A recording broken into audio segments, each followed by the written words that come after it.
As I said, the study has not been disproven.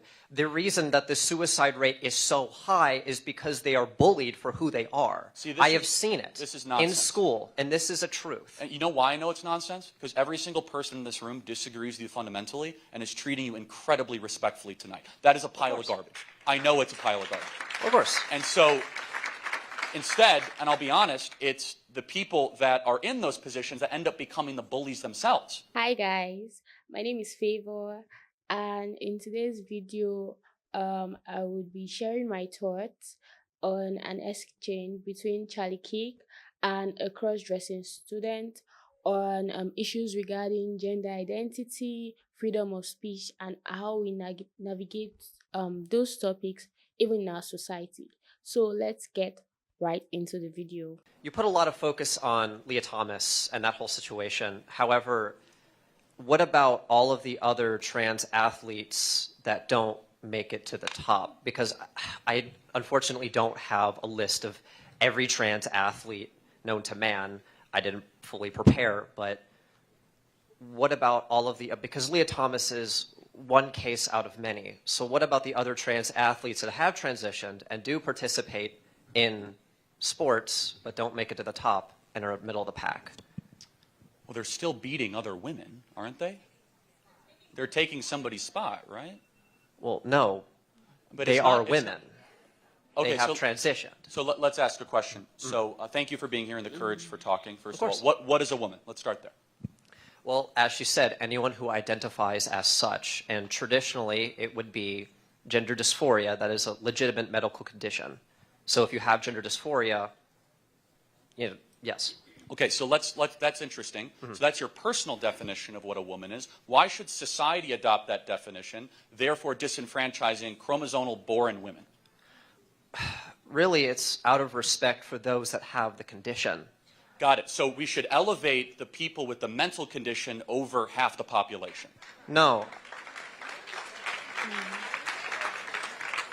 Not at all. I'm just saying that we should just simply, because it's not a battle between I'm elevating this person over another person. It's merely out of respect for that person, for them to feel comfortable and to participate in the sport of, their gender that they identify as. Okay, so feeling comfortable. So giving people what they want is not always the right thing. Okay? So let me give you an example. We do not give liposuction to people with anorexia. People with anorexia would want liposuction. It would kill them. We know better than that. So just giving people what they want is not always the right thing. So you say to make people comfortable. We could probably agree. I don't want people to be uncomfortable. But then you have the choice to make.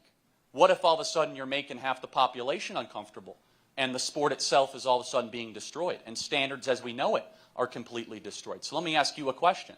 If someone, and I don't want to assume your gender, you could tell me whatever it is dealing with that situation, why don't they continue to compete as that new gender with the people with their chromosomes that they share?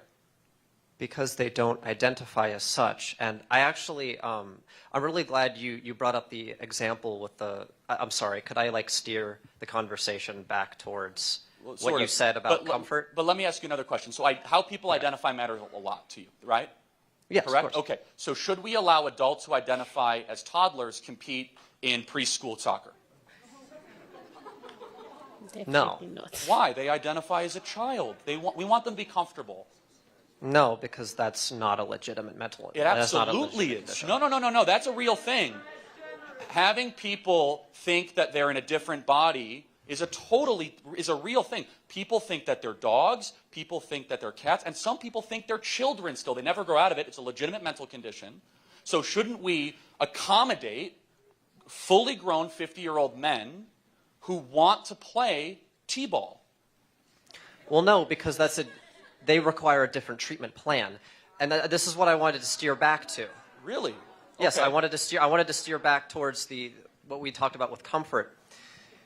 It is shown, and this is legitimate, those who transition and are treated as the gender that they identify as mentally improve unbelievably, and it is absolutely true. So I hate to break it to you, they're more likely to commit suicide. There's a huge community called Transition Regret.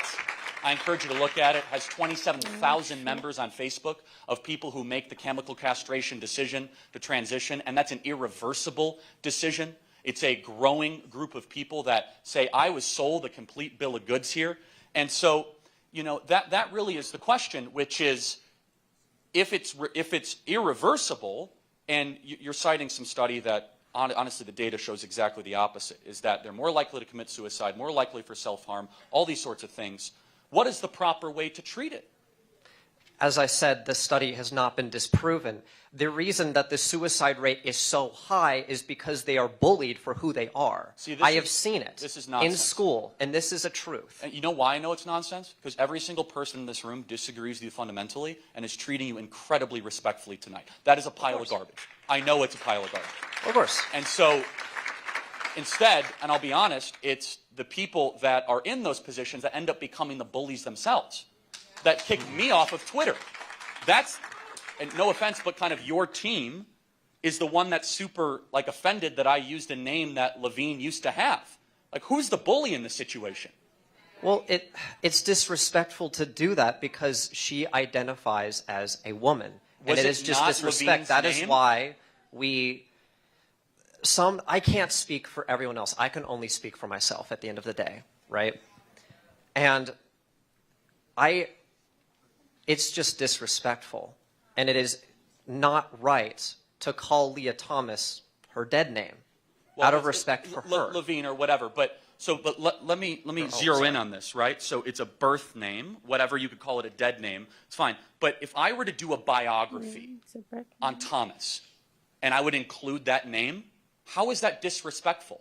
Isn't that, like, let's take your argument at face value. Wouldn't that be a journey of transition, a courageous movement towards who you really are? Like an uplifting kind of sort of story and saga from the man I used to be and the woman I am now? How's that disrespectful? Oh, well, in that context, probably.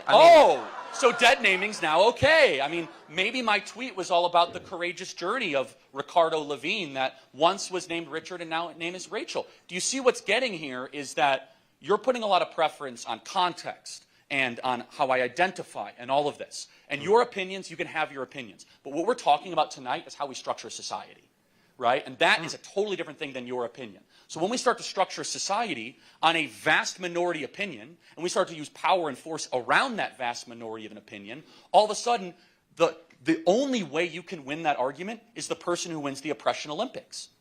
Is the person who says, I'm the most victimized, therefore I get to create the rules because I'm not comfortable. And here's something that you might not want to hear, is that if you have liberty, by definition, you're not going to be comfortable. You cannot have liberty and comfort. You can't have them together. Instead, you know what? And I think deep down you have this in you. You can get stronger. And I want you to get stronger. Instead of you trying to remove everything that offends you in the world, I want you to dig deeper and be tougher than the people around you. That's what we believe. Final thought. Final thought. Yeah. Oh, final thought. Sorry. Trying to think of a final thought. At the end of the day, like, no hate towards you. I respect your opinion. Of course, like, I'm not here to, you know, cause a fight or an intense argument. I'm just saying I disagree. And there is no oppression Olympics. All that, you know, we want is simply just recognition and respect. That's really it. Well, look, truthfully. Here's the thing, is that that's what you want, and individually, I think I've given that to you, but here's where I draw the line. I'm not going to restructure society on something I know that's not true. I'm not going to turn my back on 50% of the population for something that's not true. And I'm certainly not going to call somebody a pronoun that I know that isn't true in front of me. So I believe your soul totally demands respect. Absolutely, 100%. But as soon as you then start to get into society and civilization and restructure everything around your feelings, then all of a sudden, it's whoever has the loudest voice and who's willing to use power. And that's where we as conservatives draw the line. I want to thank you for being here tonight, truly. Thank you. Thank you. Thank you for your time. So we just saw that video. Personally, I don't think that the society is structured based on the vast minority, right? I don't think it works that way, but rather based on the majority vote. And that's how it has always been, and that's how it is meant to be. And then we can just use our emotions to, structure our society. If not, that is going to lead to a disaster eventually, right? And then, in as much as um we want to be comfortable, right? We also should look at it from liberty's point of view. Like, everybody wants liberty, right? Freedom to talk, express themselves, but that is not always comfortable, right? What a person feels, or how a person feels, may not be how the other person feels, and we cannot shush the other person just because we think that this is how it's meant to be, because that's what we're comfortable with. That's actually not how it works. And then everybody has the right to liberty, right? And so we should actually understand that fact. We should understand that we have the right to express our views, even though those views does not really follow the status quo. Yeah, that is actually a thing. And even if that view makes some other people quite uncomfortable, we still should be able to make those points of views, because those are our own points of view, right? That is what I believe that is what Charlie Cake is standing for in this video. And then, while we are saying things that may be uncomfortable for other people, we should still be respectful in the way we dish out whatever it is that we think is right. We should not become disrespectful to those people, because in as much as we're trying to uphold the truth, they deserve our respect. Yeah, so that's what I think. And transitioning, right, rather than actually bringing about a lot of, wellness and all of that, a lot of people that have transitioned end up self-harming themselves and even committing suicide. And why does this happen?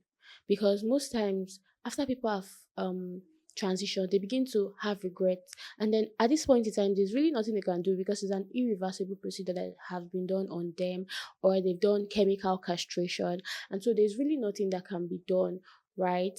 So that is why I would advise that anybody that has probably dysmorphia, I would advise that rather they first of all, go through the psychiatric means and then get therapy and all of that before taking an irreversible procedure. Because if after that is done, there's really nothing that you can do after that. There's really nothing that you can do to change that if all of a sudden you begin to feel some other type of way, right? So people should really be sure of what they want to do, if that is really, really what they actually want for themselves, before doing it, to avoid regret. There are a lot of people right now that are regretting the fact that they did an irreversible procedure, they changed their genitalia or did chemical castration, but there is really nothing that can be done about it right now, because they've already done it and the deed has already been done. So we should really understand those facts. And yeah, about the naming, I believe that if it's in a respectful context, yeah, that works. Take for example what was said. If it's in a context of, saying a person's journey, what the person has been through, who the person was before transitioning, I don't think that's a bad thing. I really don't. Because, I mean, a person who has transitioned should be proud of it, right? They should be really proud of it. And if you're proud of something, you should be able to feel good saying where you're coming from and where you've been able to get to, what you've been able to achieve. So if it's in that context, I don't think it's bad. But then if a person is just doing it just to disrespect the other party or make the other party feel bad or feel horrible, then I feel like that's a bad thing. But if the person is doing it just to say the person's journey or use it in a context where it is very respectful, then I don't think that's a bad thing. And regardless, we should always stand for the truth. We see the truth right in front of us. We should stand for that truth, and that is what is going to make the society grow and become even more successful. So this is my personal thought on this particular issue. I would like to know what you think about this video in the comment section, and also please like, follow, and share this video. See you. Bye.